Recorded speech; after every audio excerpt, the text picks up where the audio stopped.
রাজধানীর ইঞ্জিনিয়ার্স ইনস্টিটিউশনে কর্মসূচি ঘোষণা করছেন প্রকৌশল শিক্ষার্থীরা। আমরা সরাসরি যুক্ত হচ্ছি সেখানে।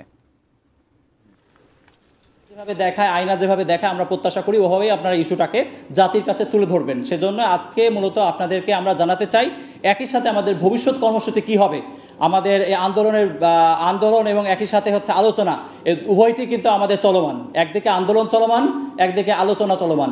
কালকে আমরা যখন দুই উপদেষ্টা, পরশুদিন হচ্ছে শিক্ষা উপদেষ্টা, কালকে দুইজন উপদেষ্টা আমাদের সাথে কথা বলেছেন, ডিএমপি ক্ষমা প্রার্থনা করেছেন।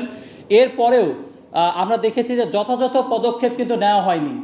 আমরা মানুষের কষ্টের বিবেচনায় আমরা শুরু থেকেই যারা ওই এলাকায় আপনার বিশেষ করে অসুস্থ লোক ছিলেন তাদেরকে আমরা পাসিং করে দিয়েছি। পরবর্তীতে কালকে ওখান থেকে আমরা সরে এসেছি, কিন্তু তারপরে আমরা দেখেছি উপদেষ্টা মহোদয় এবং অন্যরা কিন্তু এখন পর্যন্ত তেমন কোনো ব্যবস্থা নেন নাই। ফলে আমাদের এই আন্দোলন মাঠ এবং হচ্ছে আলোচনার টেবিলে উভয়ে আছে। তো আমরা এই বিষয়ে আমরা শেষে আপনাদেরকে জানাবো।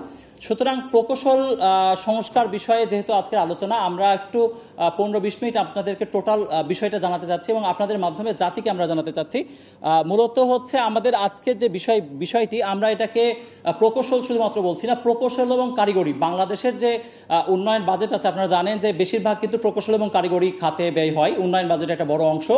শুধু তাই নয়, বেসরকারি খাতেও কিন্তু প্রকৌশলের একটা বড় অংশ রয়েছে, কারিগরের বড় অংশ রয়েছে। এইটি একটি সংস্কারের বিষয়, শুধুমাত্র একটি নির্দিষ্ট বিষয়ে সমাধান হয়ে যাবে এটা বলা মুশকিল। দীর্ঘদিন ধরে এটা যে ইমব্যালেন্স হয়েছে, এই ইমব্যালেন্সের ফলে আজকে এই সমস্যার ক্রিয়েট হয়েছে, যেটা আপনাদের সামনে আমরা একটু সংক্ষেপে বলতে চাই। প্রথমত হচ্ছে আপনাদের যে বিষয়টি আমরা বলতে চাই, এটা হচ্ছে বাংলাদেশ ন্যাশনাল, আপনারা একটু ওখানেও স্লাইডে দেখতে পাবেন, আমি জানি না পুরোটা দেখতে পাচ্ছেন কিনা।